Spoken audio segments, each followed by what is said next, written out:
गुरुदेव जय गुरुदेव। बाबा जी की बानी है, सतयुग की अगवानी है। हाथ जोड़ कर विनय हमारी, हो जाओ सब शाकाहारी।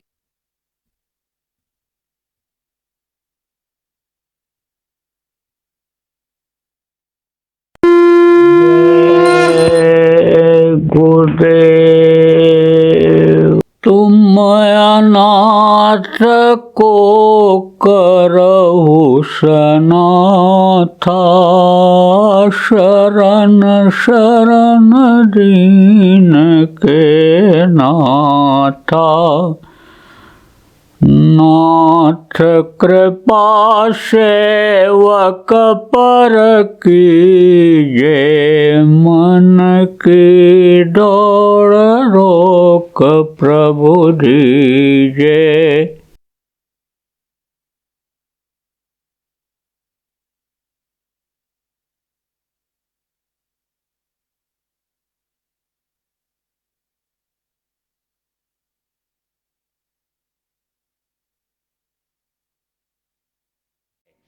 तो बीमार पड़ा लड़का। अब पुत्र का प्रेम पिता को सोचो, जिनके पुत्र हैं उनको आप देखो कितना प्रेम होता है बच्चे से अपने। तो इलाज कराने लगा, नहीं ठीक हुआ तो इनको बुलाया, दुआ बबूर जो करते हैं, जिनको तांत्रिक ओझा सोखा कहते हैं, उनको बुलाया। अब वो जब आया तो अपना कर्तव्य दिखाया, और कर्तव्य दिखाने से कुछ यानी जैसे लगा कि लाभ हो रहा हो। कैसे पता चला? क्योंकि वो बच्चा हंस पड़ा, वो जो बीमार था। तो वो खुश हो गया, बाप भी खुश हो गया और तांत्रिक भी खुश हो गया। कहा मेरे युक्ति करने से, मेरे कर्तव्य करने से देखो ये बच्चा हंसने लग गया जो बीमार था। तो उसने कहा देखो आज तो इतने कर्तव्य हम जो किए हैं यही काफ़ी है। देखो ये जहाँ इसका चेहरा मुरझा रहा था, देखो खुशी चेहरे पर आ गई, फ़ायदा तो हुआ है। दोबारा जब करूँगा तो बिल्कुल ठीक हो जाएगा। तो जब जाने लगा तो 2.5 रुपया उस समय सस्ते का ज़माना था, यानी समझो कि उसके जेब में पड़ा हुआ था।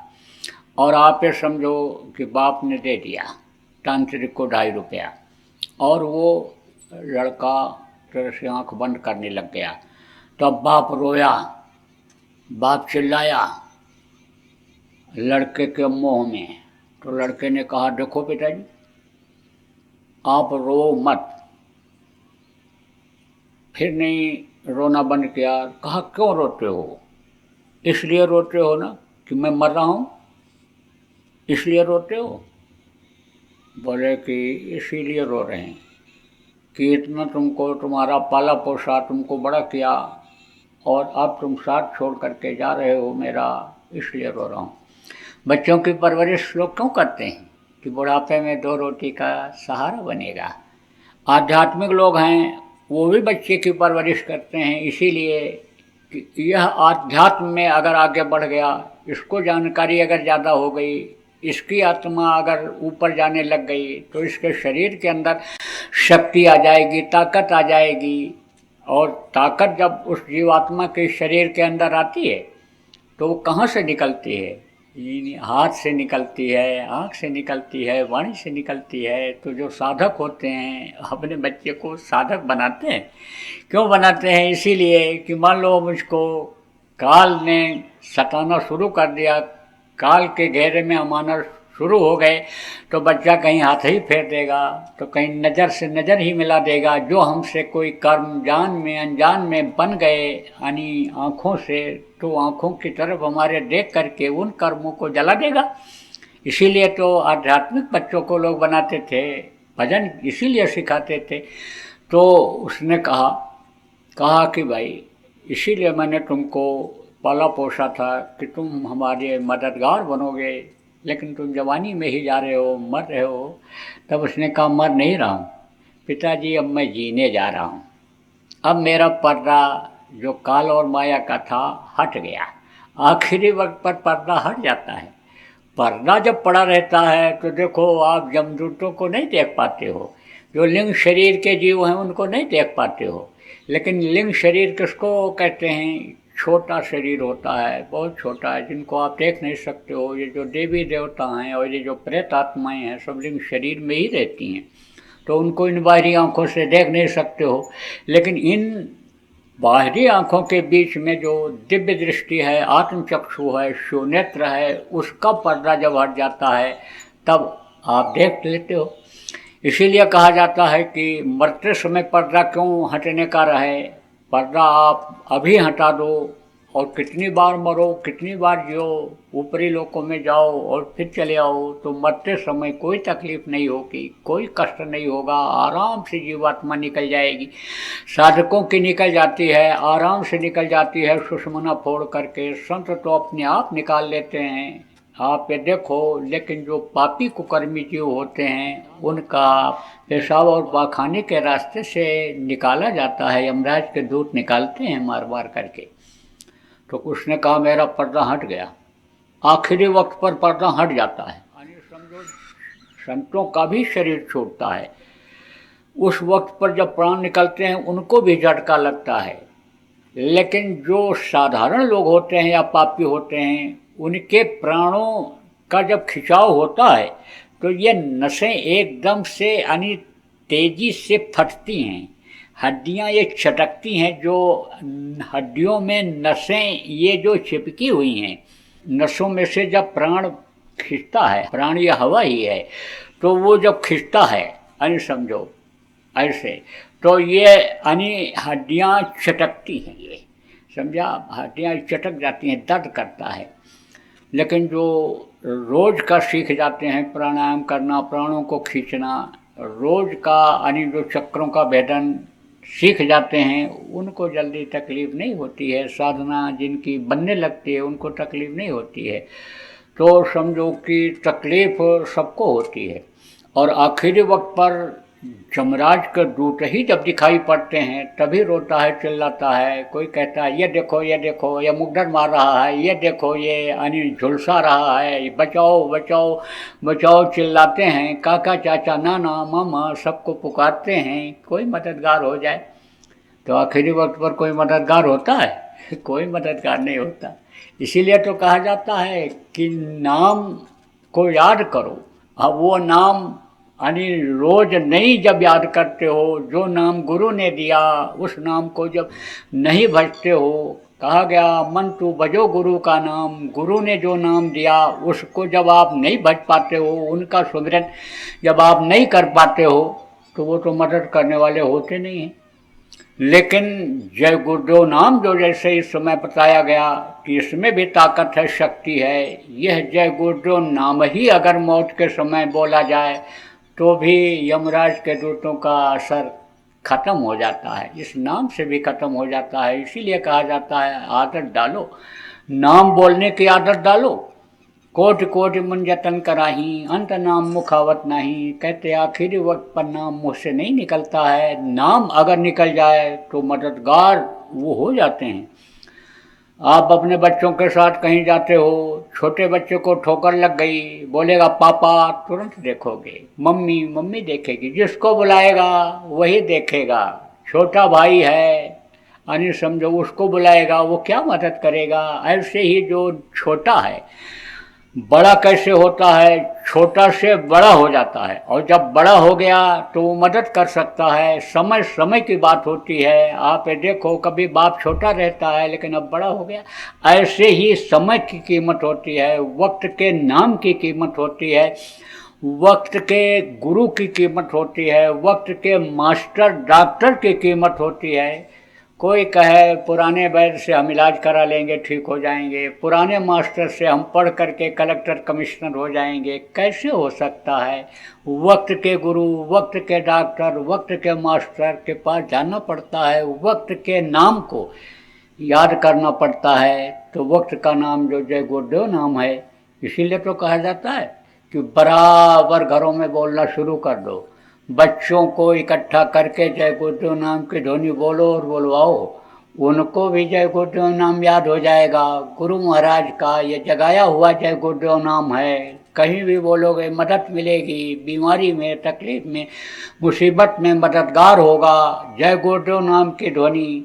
जब घरों में बच्चे और बच्चियों बोलने लगोगे तो ये जो तकलीफ़ें हैं, बीमारियां हैं, ये दूर होंगी। लड़ाई झगड़ा ये भी कम होगा, ख़त्म होगा।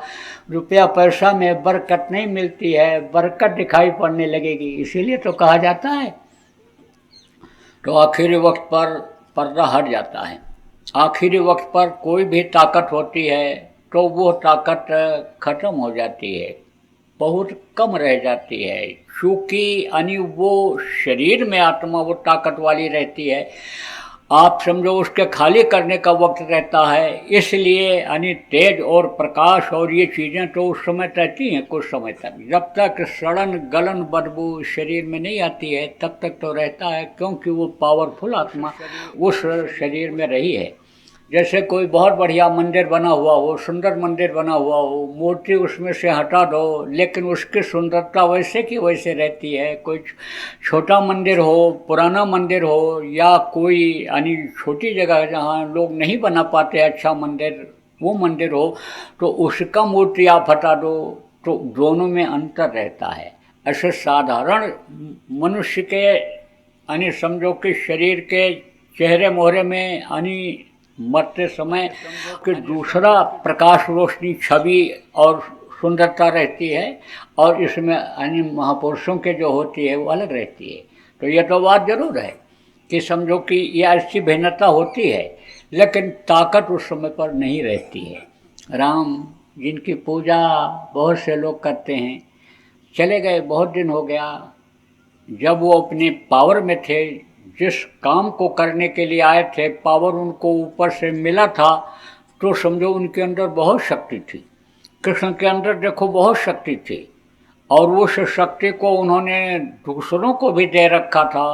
जैसे अर्जुन थे, भीम थे, नकुल थे, सहदेव थे, उनको दे रखा था। लेकिन जब शक्ति खींची तब भीलन लूटी गोपिका वही अर्जुन वह बान। पुरुष बलि नहीं होत है, समय होत बलवान। भीलन लूटी गोपिका वही अर्जुन वह बान। कुछ नहीं, उनका ताकत नहीं लगा उनका। वही अर्जुन थे, वही यानी समझो तीर और धनुष था, जिससे उन्होंने कमाल दिखाया महाभारत में, उससे वो कुछ नहीं कर पाए। देखो बंदर और भालुओं में ताकत उन्होंने भरा, किसने भरा? राम ने भरा। तो बंदर और भालू अपना कितना ताकत यानी दिखा दिए। आप ये समझो राम नाम को जगा करके उन्होंने जब छोड़ा तो पत्थर पर राम राम लिख करके समुद्र में डाला। उससे समझो कि पुल बन गया। विश्वास हुआ बंदर और भालुओं को कि राम में शक्ति है। तब उन्होंने कहा जब राम मेरे रक्षक हैं तो हमारा कोई बाल नहीं बांका कर सकता है। हिम्मत बढ़ी और राम का मिशन पूरा हुआ। यानी समझो कि पुल बन जाने से तो राम नाम में उन्होंने शक्ति भरा था, लेकिन चले गए तो राम नाम की भी शक्ति यानी समझो कि नहीं रही। आप समझो तभी तो कृष्ण आया और कृष्ण नाम में शक्ति उन्होंने भरा। समय समय पर तो महापुरुष इसीलिए नए नाम को लाते हैं कि इसमें ज़्यादा ताकत मिलेगी लोगों को, इसको बोलने से ज़्यादा लोगों को फायदा होगा, रक्षा होगा। संत जब आए, देखो कबीर साहब सतनाम जगाए, सत साहब जगाए, वाहे गुरु जगाए, नानक साहब राधा स्वामी नाम जगाया, शिवदयाल जी महाराज ने।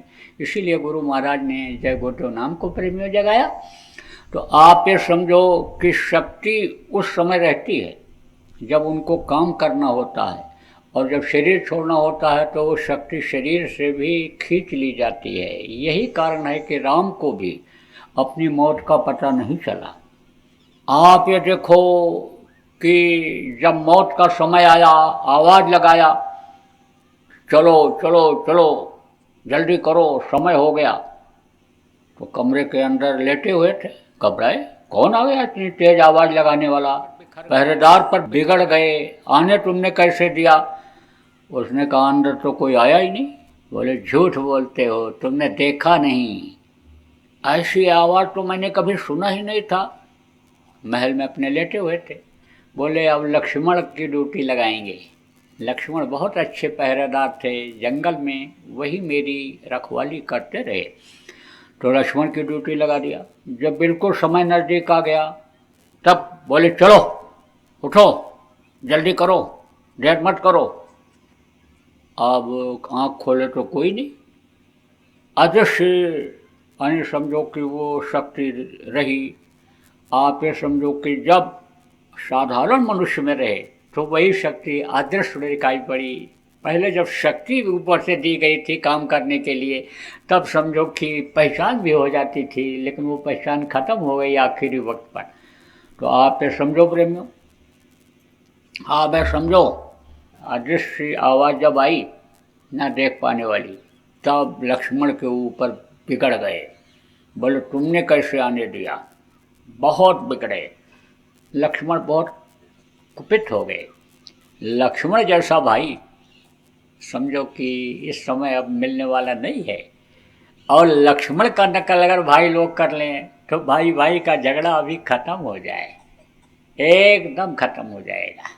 आप ये समझो भाई भाई के लिए देखो जंगल चला गया, कौन था? लक्ष्मण थे। और एक देखो आजकल भाई भाई के खून का प्यासा हो रहा है, सोचो।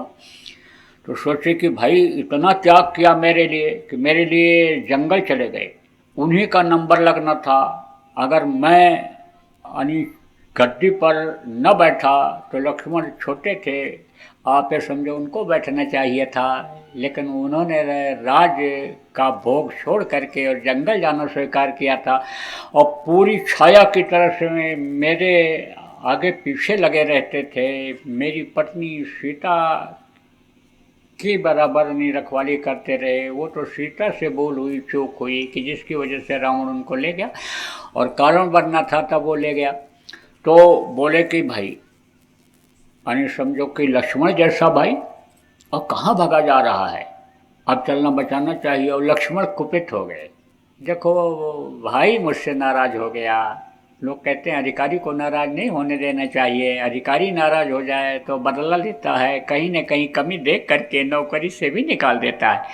इसीलिए कहते हैं बॉस को खुश रखना चाहिए। कोई भी जो कुछ भी दे उसको खुश रखोगे तो ज़्यादा दे देगा। इसीलिए कहा जाता है कि जिस भी तरह से गुरु जो समर्थ होते हैं वो खुश रहें तो सब कुछ दे सकते हैं। इसीलिए तो कहा जाता है कि जिसके पास सब कुछ है क्या नहीं दे सकता है। इसीलिए खुश किया जाता है कि जिस तरह से भी खुश रहें उनको खुश किया जाता। देने ही लायक क्या है आदमी के, यानी कि जो गुरु को दे सकता है। गुरु किसी चीज़ के भूखे नहीं होते हैं, प्रेम के भूखे होते हैं। और प्रेम से यानी समझो कि प्रकट हुए में जाना, प्रेम के भूखे होते हैं। अब देखो आज के लोगों में छल कपट और स्वार्थ होता है। आप देखो मुसलमान में भी, मुस्लिम धर्म में भी पहुँचे फकीर हुए निजामुद्दीन, जिनके नाम से दिल्ली में स्टेशन है। निजामुद्दीन आप ये समझो कि फकीर थे। आप ये समझो कि उनकी अच्छी साधना थी। पीर उनको लोग कहते थे। पीर पैगंबर ये अलग अलग होते हैं, दर्जे होते हैं, लेकिन शक्ति उनके अंदर थी। तो आप ये समझो कि अमीर खुसरो उनका शिष्य था। वो समझो कि काबुल के रईस के यहाँ नौकरी करता था। तो कुछ बिगाड़ हो गया। जब भजन भाव में भी जब दिक्कत आती है तो दुनिया की चीज़ों को लोग छोड़ देते हैं। नौकरी छोड़ दिया। अब उस समय तो सड़कें थी नहीं, हवाई जहाज़ और बसें ये थी नहीं। उस समय पर ऊँट के ऊपर सामान रख करके एक जगह से दूसरी जगह लोग ले जाते थे और ऊँट पर बैठ करके ही जाते थे। तो सामान ऊँट पर लाद करके अन्य समझो ले करके आ रहा था। इधर क्या हुआ कि जहाँ पर पीर साहब रहते थे उन्हीं के बारे में यानी किसी गांव वाले ने सुना था कि महात्माओं के पास सब कुछ होता है, फ़कीरों के पास सब कुछ होता है। जो यानी समझो कि इच्छा लेकर के जाता है उसकी इच्छा वो पूरी कर देते हैं। तो अब जिनको इस चीज़ की जानकारी हो जाती है कि भाई दुनिया बनाने वाला मालिक है वो अगर मिल जाए तो दुनिया की सारी चीज़ें अपने आप मिल जाएंगी। वो युक्ति हमको मिल जाए, वो उपाय हमको मिल जाए कि जिससे हूर परियों का दीदार अंदर में होने लग जाए, देवी देवताओं का दर्शन होने लग जाए, वो तो वही मांगेगा। और जिसको इस चीज़ की जानकारी नहीं है वो तो दुनिया की ही चीज़ों को मांगेगा। तो पहुंचा हुआ गांव का आदमी बोला, पीर साहब से कहा कि हमको आप कुछ मदद कर दो, हमको लड़की की शादी करनी है, लड़की सयानी हो गई है, मेरे पास कुछ नहीं। तो कहते ना, रोटी और लंगोटी के अलावा और फकीर के पास क्या होता है। अंदर से तो दौलत भरी हुई होती है जिससे सारी चीज़ें मिल जाती हैं। जो इच्छा कीनी मनमाही, हर प्रताप का दुर्लभ नहीं। जिस चीज़ की इच्छा करते हैं वो इच्छा पूरी हो जाती है। लेकिन बाहर से देखने में रोटी और लंगोटी का ही मतलब दिखाई पड़ता है उनको। तो अब आप ये समझो कि उनके पास धन दौलत तो था नहीं, लेकिन वो धन के लिए गया हुआ था। आप ये समझो तो धन कहाँ से देते। बोले अच्छा ठीक है, ठहर जा, 3 दिन ठहर जा, 3 दिन में जो कुछ आएगा तेरे को दे देंगे। तो कुछ नहीं आया, 3 दिन तक कुछ नहीं आया। चौथे दिन बोला, अब हम जाना चाहते हैं लेकिन मैं देख रहा हूँ कुछ आया ही नहीं। बोले अब तू आया है तो तुझको खाली हाथ कैसे लौटाएंगे, ले मेरी ये जूती ले जा तू। सोचा, खोदा पहाड़ और निकली चूहिया, जूते की क्या कीमत है। चलो ठीक है, जाएंगे, रास्ते में समय लगेगा, जूता बेच कर एक आध रोटी खरीद के खा लेंगे, आटा खरीद लेंगे, बना लेंगे, रोटी खाने भर को हो जाएगा, क्या मिलेगा। फकीर के पास कहते हैं सब कुछ होता है, जो चाहे दे दें, लेकिन इन्होंने तो जूती दिया। अब वो जूती देकर जा रहा था और उधर से अमीर खुसरू ऊंट पर बैठा हुआ काफिले के साथ अपना सामान लेकर के आ रहा था। तो देखा कि काफिला आ रहा है तो थोड़ा बगल हो गया।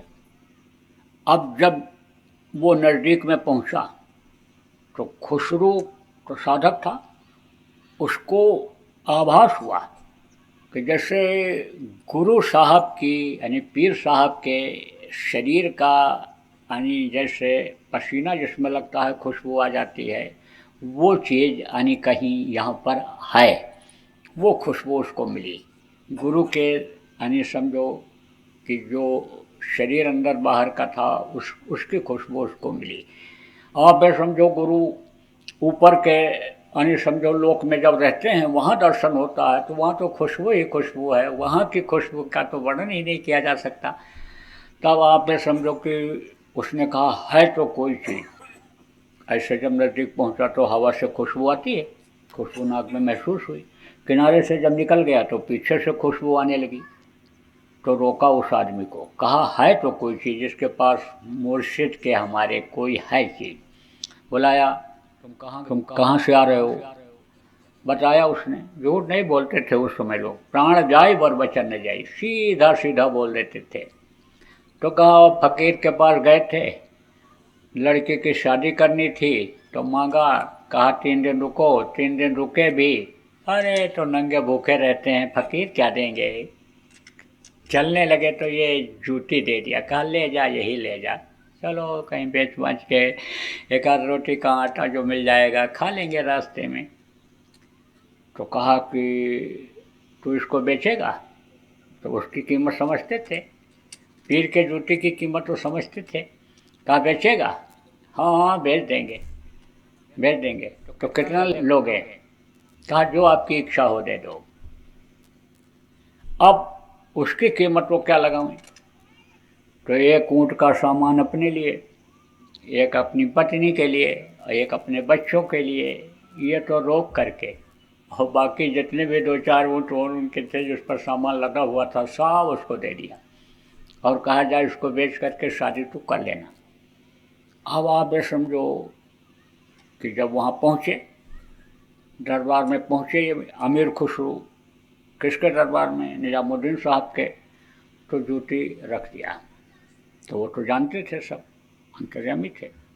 कहा बेच दिया तूने, जूती को बेच दिया, जूती की कीमत लगा दिया तूने। अब इनको एहसास हुआ कि कीमत हमको नहीं लगाना चाहिए था, हमको तो मांग लेना चाहिए था। जैसे बहुत से लोग इस समय भी यानी समझो कि दया की कीमत लगाते हैं।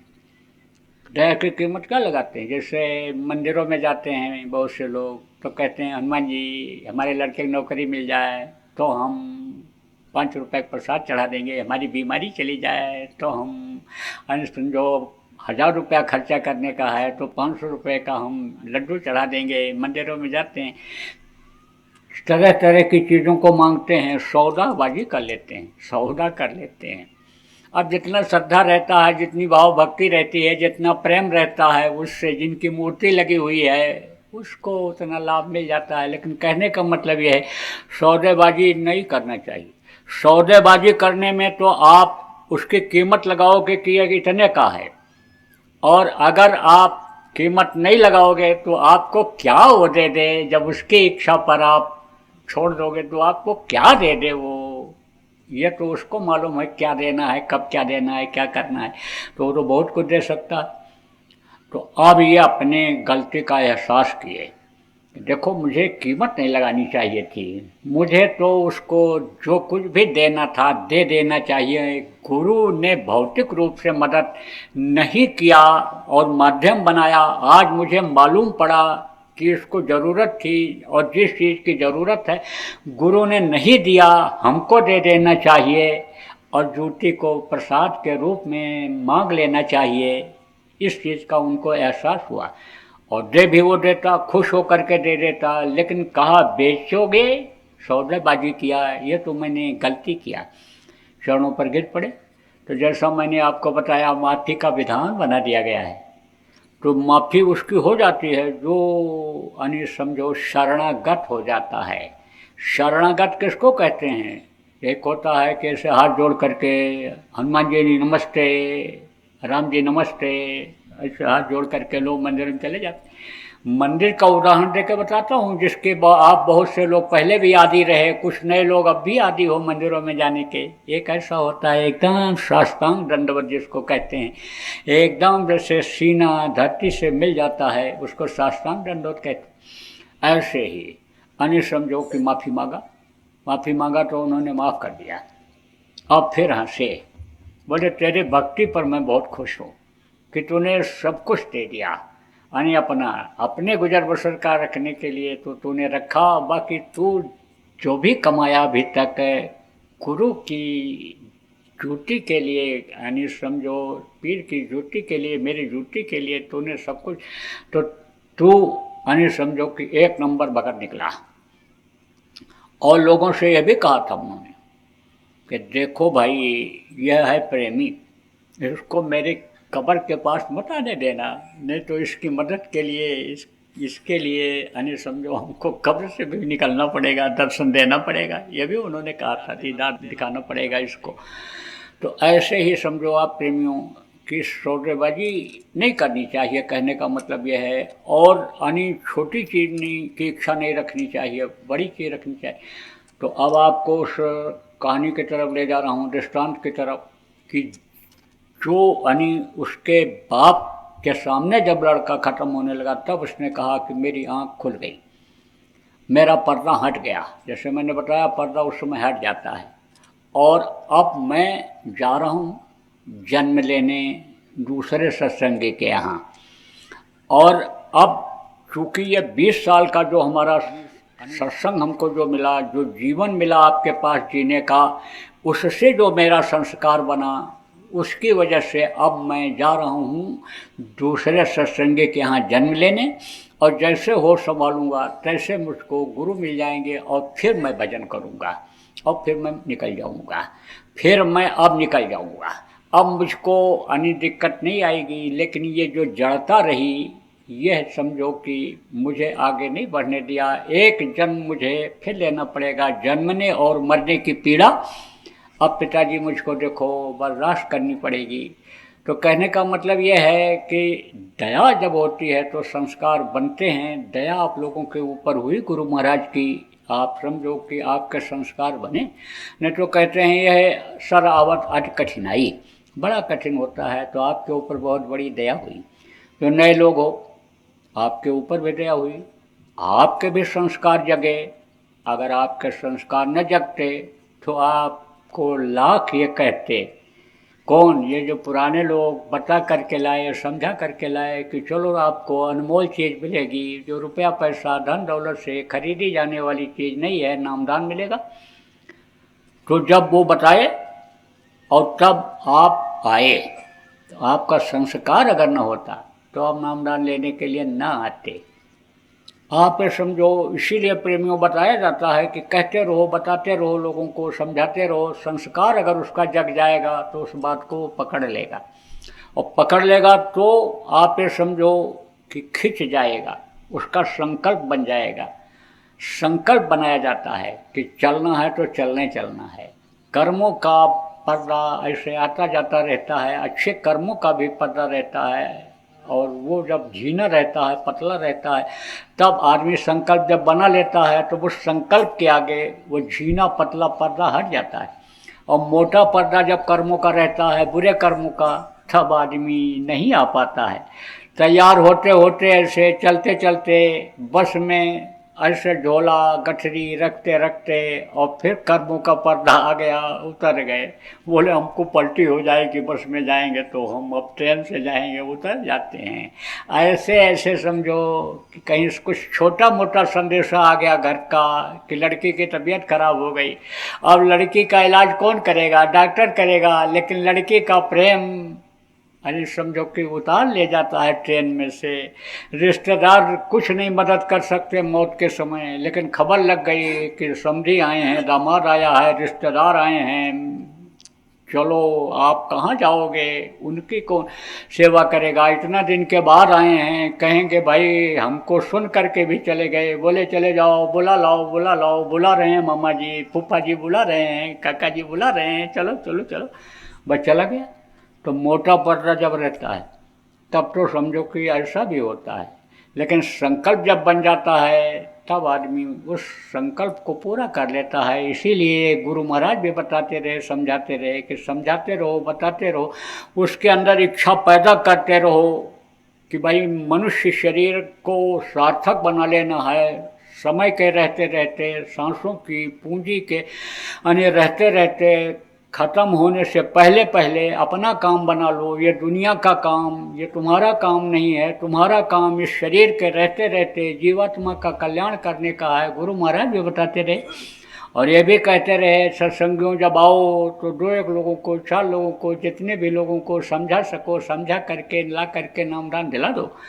उससे उनके आत्मा को खुराक मिलने लगेगा, आत्मा खुश हो करके आशीर्वाद देगी, तो दुनिया की ये चीज़ें तुम्हारे लिए पाने में आसान हो जाएगा, यानी सुगम हो जाएगा। तो आपको प्रेमियों ने समझाया होगा, जो नए लोग आप आए हो, आपके भी संस्कार जगे। संस्कार आपका इन लोगों ने कहते कहते बनाया, बातों के कहते कहते बात बन जाती है, बातों से असर हो जाता है। अच्छी बात बताने से भी कर्म करते हैं। इसीलिए तो बताया जाता है कि अच्छी बातों को बताते रहो, सत्संग की बातों को बताते रहो। आपके जीवन में बच्चियों जो चमत्कार हुआ, आपको जो गुरु से लाभ मिला, उसी बात को बताओ। कोई गीता का श्लोक न पढ़ पाओ, रामायण की चौपाई के हिसाब से न समझा पाओ, तो आप यानी समझो अपनी भाषा में ही लोगों को बताते समझाते रहो। आपको जो फायदा हो रहा है वही लोगों को बताओगे।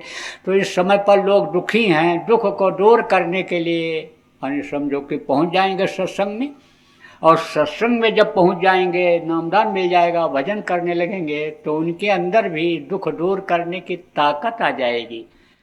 तो आप जय गुरुदेव। अभी आपने बाबा उमाकांत जी महाराज के सत्संग को सुना। बाबा जी अन्य किसी से चंदा न लेकर अपने प्रेमियों के सहयोग से देश विदेश में तमाम जनहित के काम करते हुए सभी तरह की तकलीफ़ों को दूर करने व प्रभु के मिलने का उपाय बताते हैं। आप इस जीवन के इस बचे हुए समय में समय निकालकर बाबा जी से ज़रूर मिलिएगा। आपके सुझाव के लिए व्हाट्सएप नंबर 9575600700। जय गुरुदेव। जय गुरुदेव।